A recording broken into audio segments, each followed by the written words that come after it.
Sadhu, sadhu, sadhu.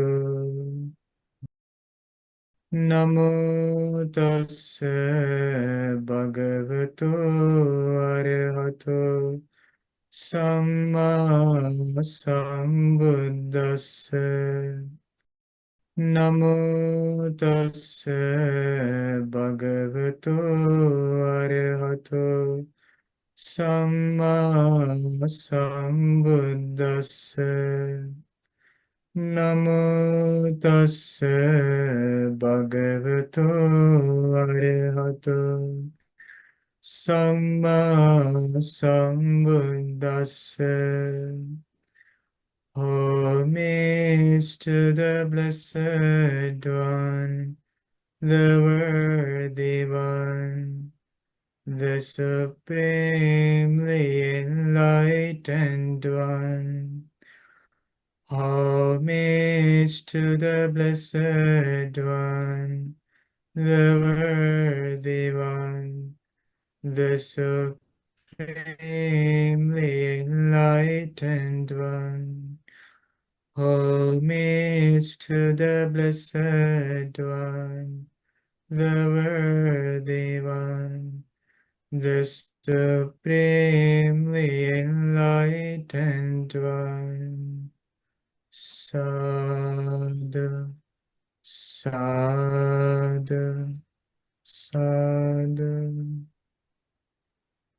Let's pay our homage to our teacher Bhante Loku Swamin Wahanse. Say sadhu, sadhu, sadhu, sadhu.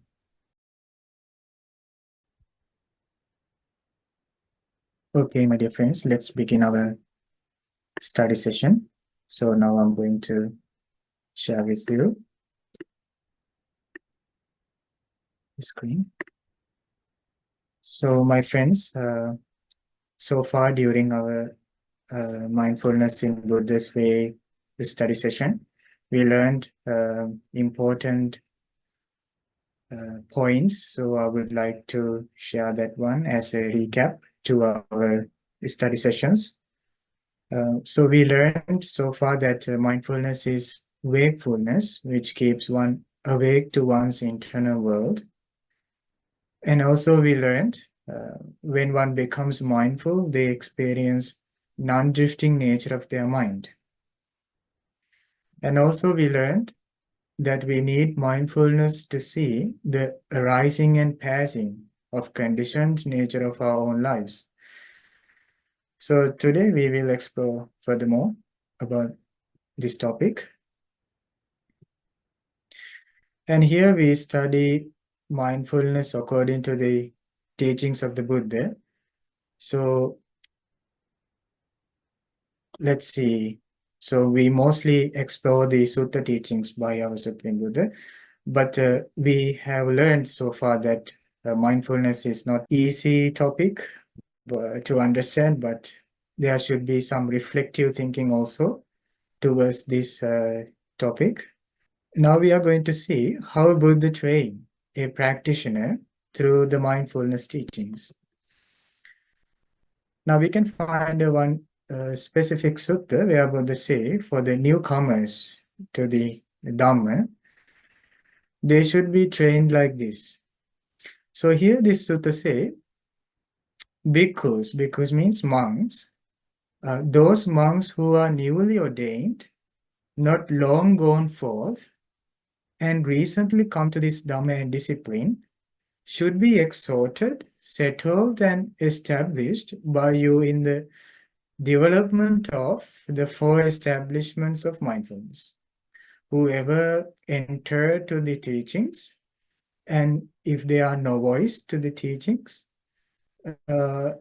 if they are recently come to the teachings, monks, so he is referring to the elder monks, you should encourage them and settle and establish them to develop four establishments of mindfulness. So what are these four establishments of mindfulness? So we studied in our previous session that there are four objects that we should establish our mindfulness. So these are the grounds that we can develop our mindfulness. Relying on these objects, we develop our mindfulness. So what are these for? When a monk or a nun or any lay disciple enters to the teaching, Buddha say this to them: establish your mindfulness on four foundations. What are these four? First, the body. Second, the feelings. Third, the mind. And four, phenomena or mental objects. So these four refers to the four establishments of mindfulness. So we seek our development of the mindfulness by being grounded on our body, on our feelings, on our mind, and phenomena. So phenomena or mental objects are similar terms that translated the Buddhist language term Dhamma. So it is quite difficult to understand, but we will explore this during this discussion. So let's see from the first one. So these are the four grounds. So the first one in detail, mindfulness of the body, Kayanupassana. So one observe the body's form and movements, including breath and posture. And there are 14 specific meditations related to the body. So the Buddha teach that we should establish our mindfulness to something solid, something physical, because it is not easy to jump into the mind and mental phenomena or feelings all of a sudden to establish mindfulness. Because it's not very clear. But we need to start with focusing our mindfulness to a physical thing, like such as our body. Even though that this is said mindfulness of the body, but it is explained in more detail into 14 different techniques. So one of them most popular way of observing or focusing mindfulness is the breathing. So we mostly hear people say that we should develop mindfulness on breathing.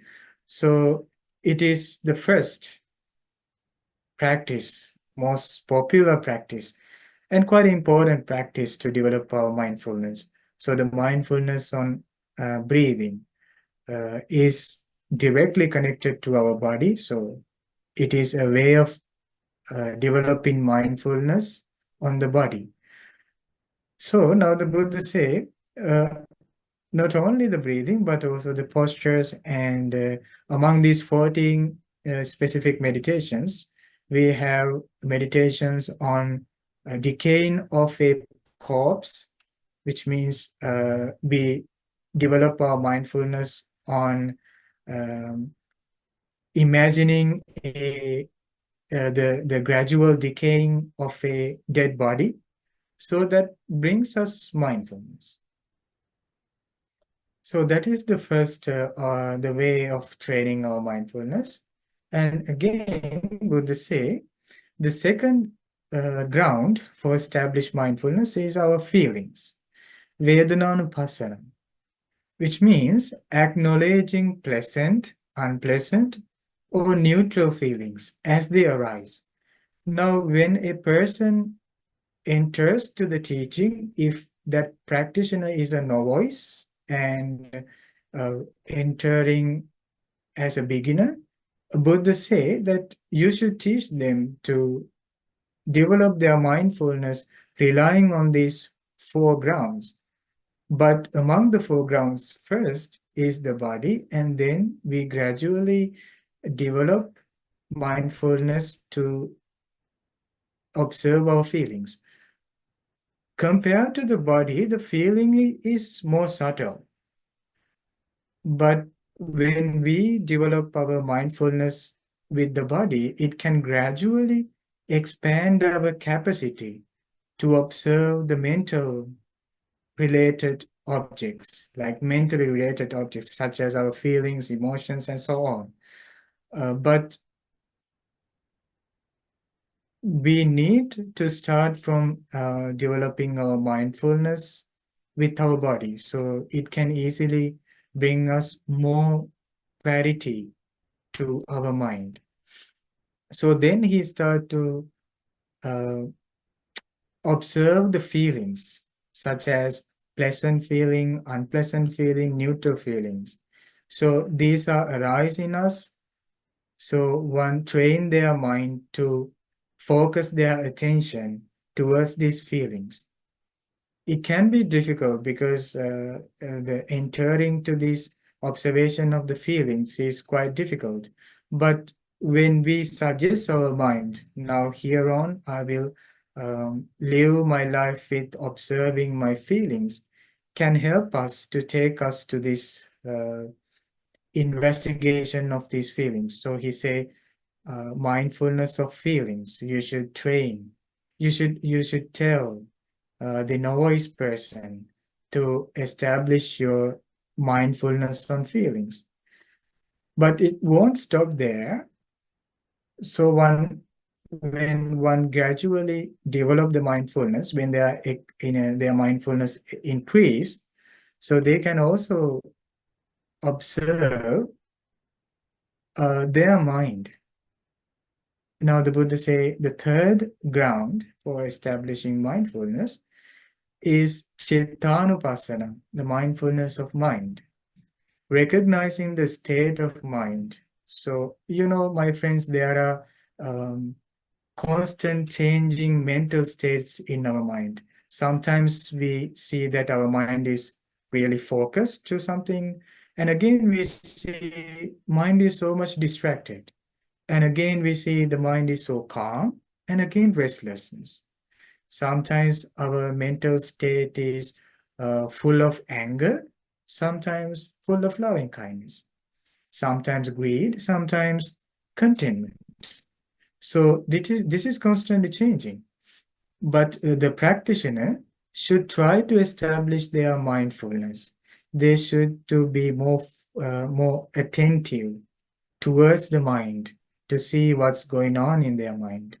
So they should, let's say for an example, a person gets angry, so then they seek their mindfulness in that mental states, not to repel from that, not to being attached to the mind, but just for seeking for a plain, direct focus, direct awareness. So try to understand that mental state. Oh, now I have anger. While we keep focusing our mindfulness to this specific mental state, we see that anger is not permanent. So anger will last for a while and it change. So next there might be loving kindness, or maybe it might change to the restlessness, or maybe it might change to the distraction, or maybe it might change to the focus. So it's constantly changing. So one establish their mindfulness to that mental state to grasp that changing knowledge of the mind.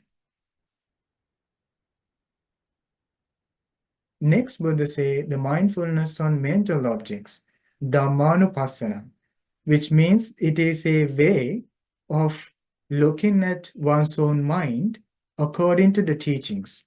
So the Buddha teach when your mindfulness well established and well increased, you can see the true nature of the mind. So Buddha has taught that. So we look at our own mind according to the teachings, such as we observe the thoughts as impermanent, and we see the emotions and mental formations as impermanent, and we try to understand their nature. So for this last establishment of mindfulness has a broad explanation, but as we go along, we will discuss these things. So the four establishments.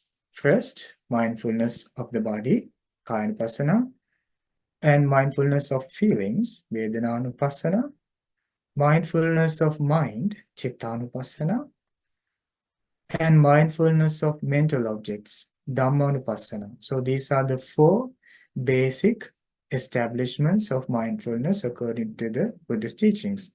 Now he say, as soon as possible, when a person enters to the teaching, you should um, teach them about these four establishments of mindfulness, and you should guide them to establish their mindfulness in these four grounds. Why? Why is the reason? So we focus our mindfulness in these four grounds in order to develop it. Now, Buddha say how you should ask from the new people, like the new practitioners, to develop the mindfulness.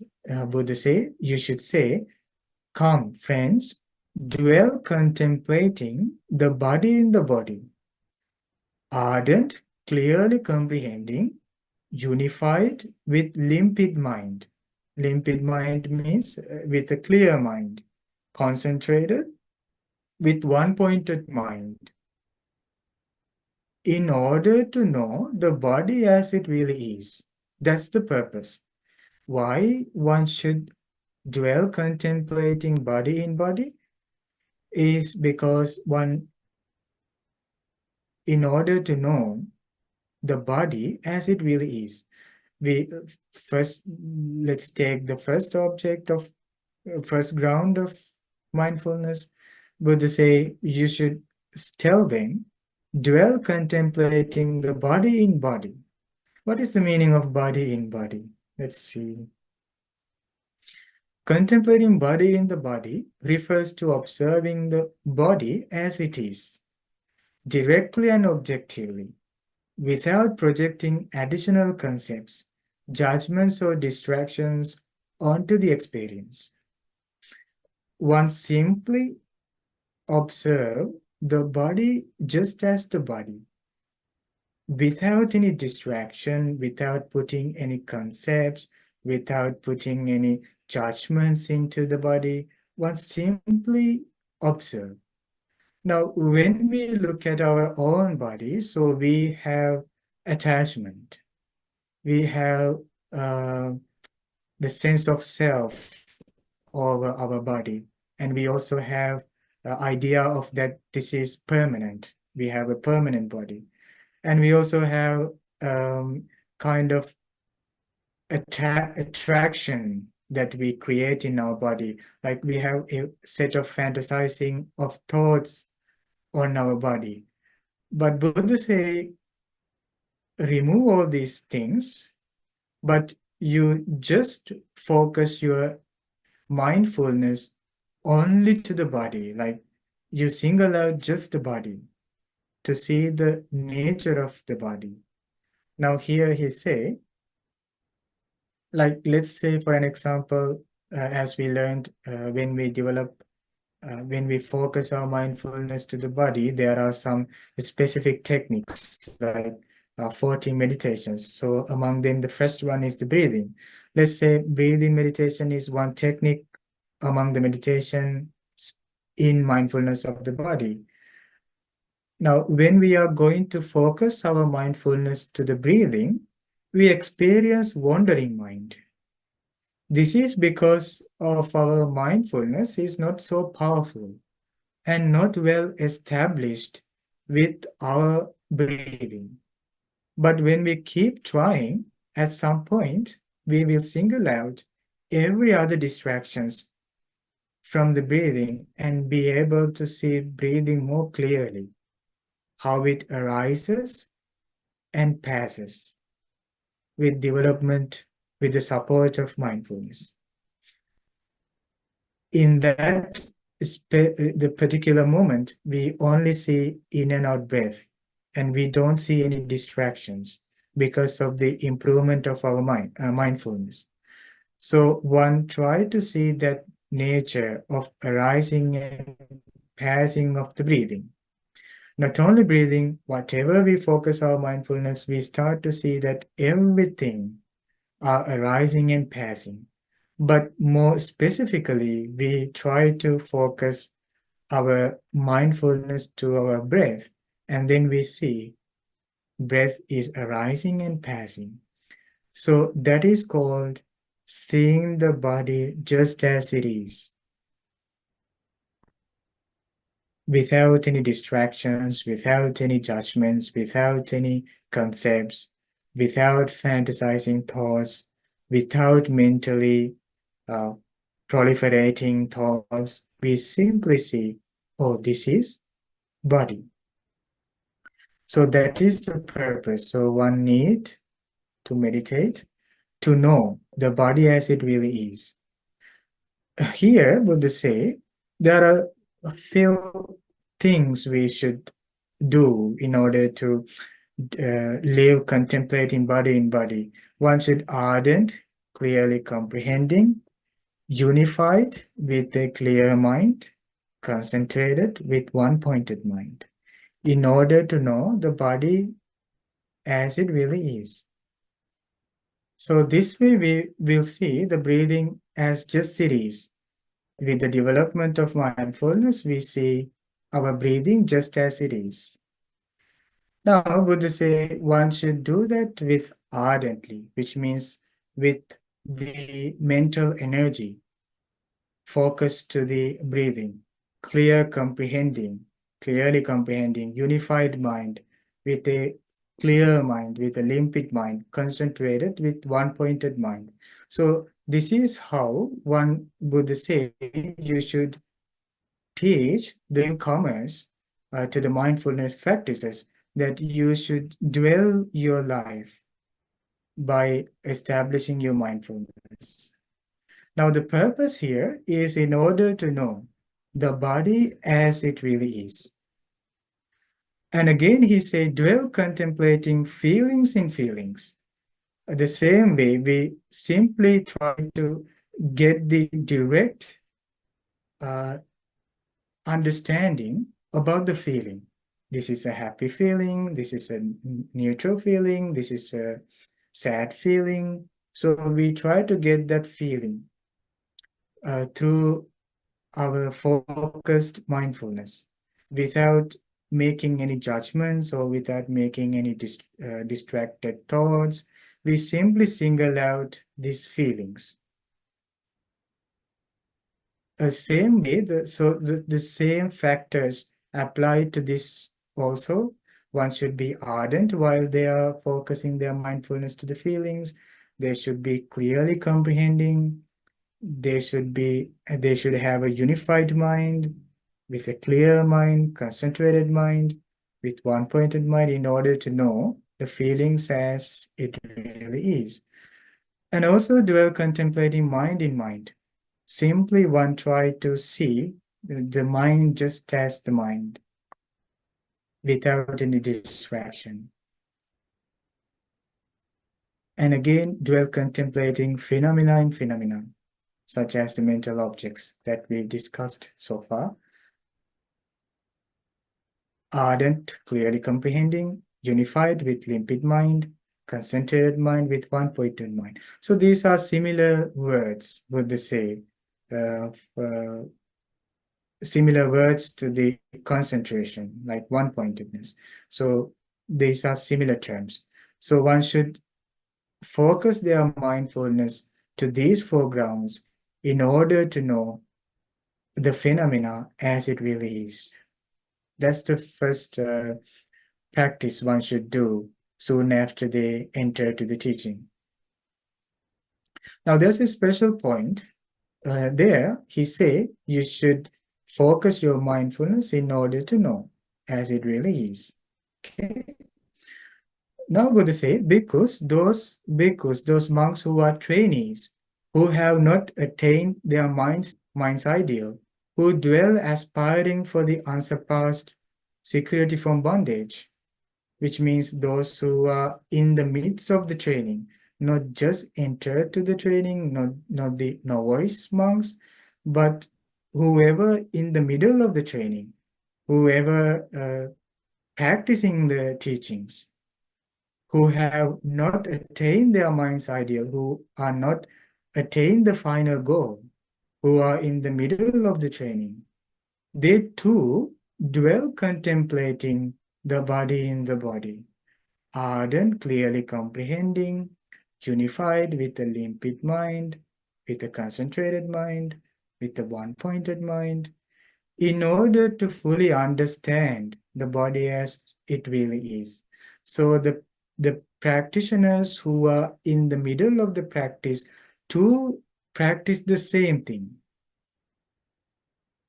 just as the novice person who is practicing the same establishment of for establishment of mindfulness, the person who is in the middle of the practice should also do the same thing. They dwell, they too dwell contemplating the body in the body. So they don't stop what they started. They keep on focusing their mindfulness to the body, to the feelings, to the mind, and to the mental objects. But the purpose is different.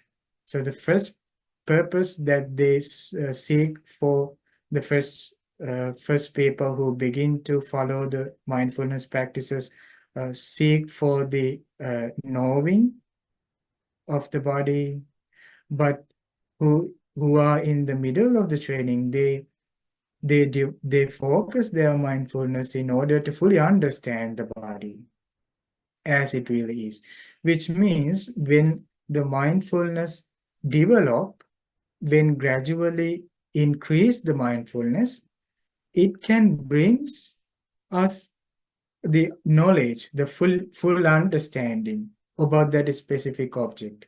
Let's say we choose to be mindful with our body.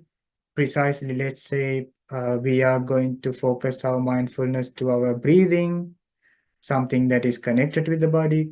So when we develop our mindfulness, we can take some knowledge out of the breathing. We can simply develop the knowledge of the breathing. So what is the nature of the breathing? That it is constantly arising and passing. The breathing is impermanent. It's changing. So breathing is constantly changing. So when one maintains a strong mindfulness towards this object of breathing, they can get that full understanding about the breathing. So that's why they don't stop their practice. They keep on meditating on their breathing. So the trainees too dwell contemplating the body in the body. But for that, as usual, one need ardent, which means they need mental energy, which means whenever their mind wanders, they need some mental energy, which means kind of a dedication to bring it back to the breathing. Because there is some enjoyment when the mind is wandering. That's why it's going around. But one need to bring it kind of with a pain, because mind don't like to come back from that enjoyment of the wandering thoughts into the breathing. So one need ardent effort, like energy, to bring that mind into the breathing.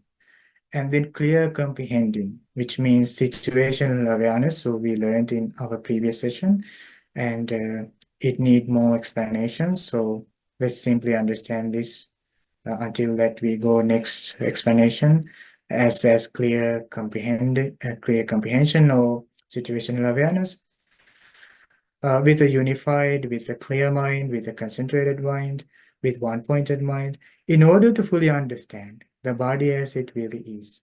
So that's why they need to focus this mindfulness to the body. And again, when you keep on establishing mindfulness to the body, it can develop your understanding about the true nature of the mind, of the body, and also of the feelings, mind, and mental phenomena. That's what we need. That's the main purpose of establishing mindfulness.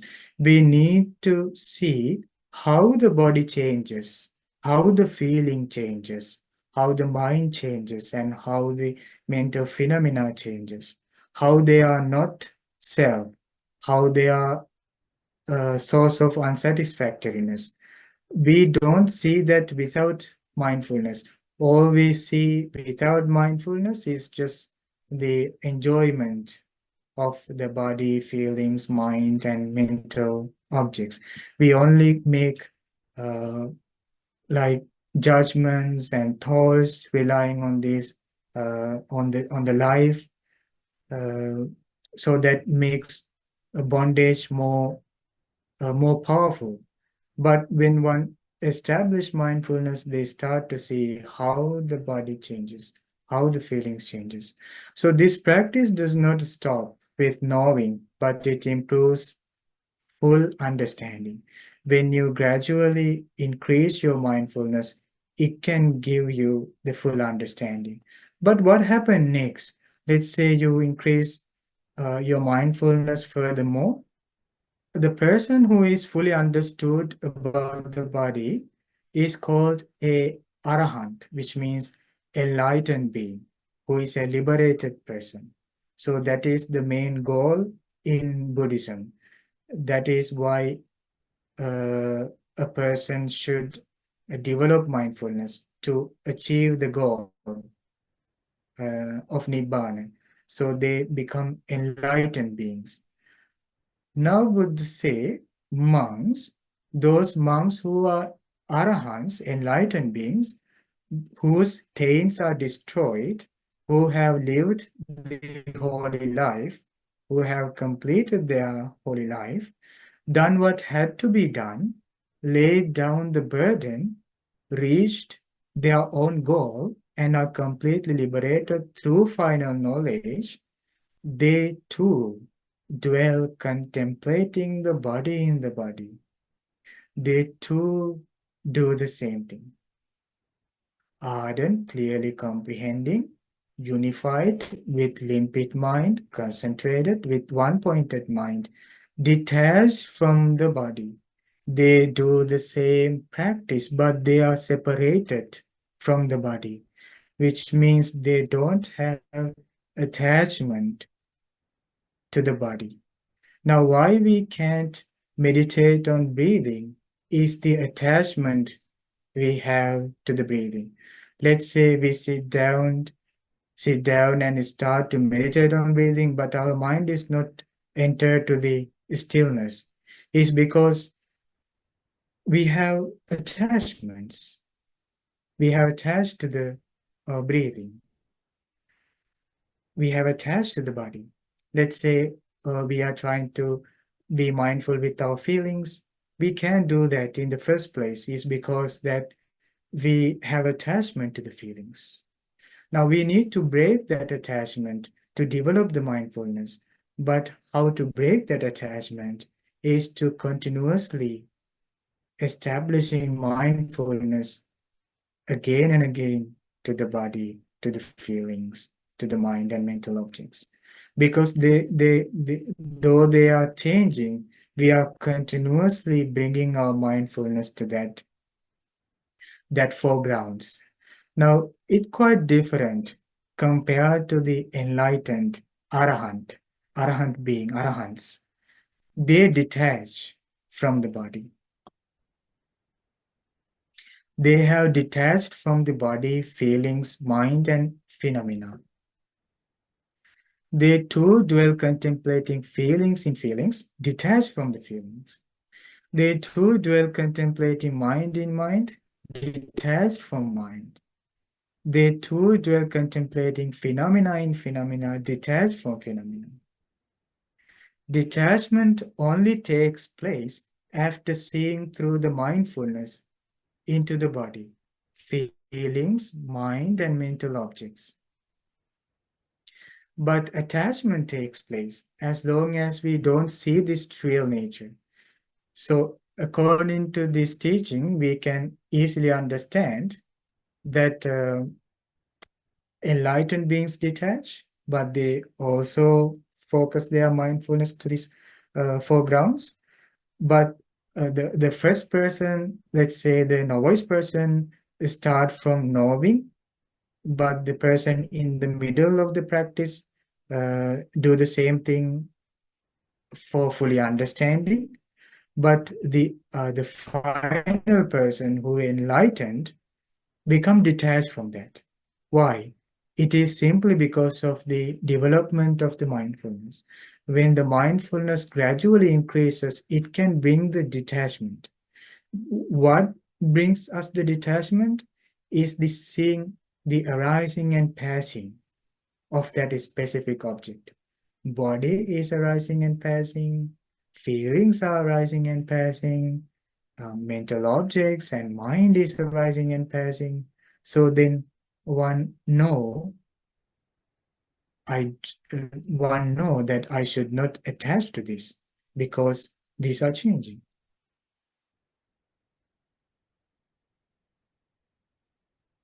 What we will see through the mindfulness is arising and passing of conditioned things. And that seeing naturally leads to the detachment. It naturally brings the detachment. Oh, I should not attach to this because it's changing. Let's say there is something that someone is attached in their life. So if they need to detach from that, they need to see the true nature of that specific thing. So so it will detach from us. Now, I found one verse by an enlightened person, enlightened Bhante, Vanavachar's pupil Bhante. He was an enlightened Bhante. He say like this. This is really beautiful. Like he say, Nati Sango Vijana Tanti, which means there is no attachment for someone who understands the true reality of this life. If we ever understand the true reality of our mental and physical um, life, like the mental and physical mechanism, like our being, our individual existence, if we see this reality of our life, we will not make any attachment. There's no attachment for someone who understands the true reality of this life. So it is all about understanding our own life. So mindfulness, when it comes to mindfulness, so we see in our popular world, in our modern world, we see that this topic is very popular. But usually when it comes to mindfulness, many people define it so many different ways. But this way, the Buddha's way is quite different. It's not just like being present or being peaceful, but it is more like knowing the true reality of the life in order to let go the suffering. We learned today three things. One should establish mindfulness on body, feelings, mind, and mental objects. First, to know the body as the specific like body or feelings as it really is. Second, in order to fully understand the body as it really is. And third, to detach from the body. So these are the three points that we can achieve in the stages of developing mindfulness. So if one become powerful with mindfulness, they become detached. Now I also have another verses from a enlightened being, enlightened Bhante, great Arahant Girimananda. So this will explain us how a life without attachment. So the we might like someone might be like it might be very difficult to understand this teaching because we can't imagine how it is when there is no attachment, when there's no attachment to the body and mind, how do they live? So this Bhante say like this.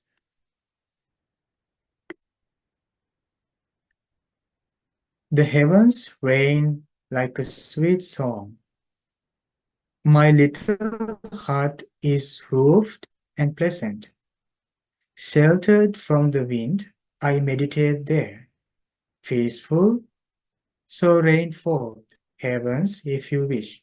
So while he went to meditate, he saw the rain is falling. So he has so much peace in his mind. So he uttered this joyful utterances by saying, "The heavens rain like a sweet song. My little hut is roofed and pleasant. Sheltered from the wind, I meditate there, peaceful. So rain forth, heavens, if you wish." The heavens rain like a sweet song. My little hut is roofed and pleasant. Sheltered from the wind, I meditate there. My mind at peace. So rain forth, heavens, if you wish. The heavens rain like a sweet song. My little hut is roofed and pleasant. Sheltered from the wind, I meditate there, free of greed. So rain forth, heavens, if you wish. The heavens rain like a sweet song. My little hut is roofed and pleasant. Sheltered from the wind, I meditate there, free of hate. So rain forth, heavens, if you wish. The heavens rain like a sweet song. My little heart is roofed and pleasant. Sheltered from the wind, I meditate there, free of delusion. So rain forth, heavens, if you wish. So this is the perfect liberation, the liberation from greed, hate, delusion, and being ever peaceful and being ever mindful. So this is how this enlightened Bhante explained that joy that he had in his mind. So, my friends, may we also have the great opportunity to follow the mindfulness teachings and soon be able to realize the Four Noble Truths in this Gautama Buddha's dispensation. Sadhu, sadhu, sadhu. Namo Buddhaya. Thank you, friends.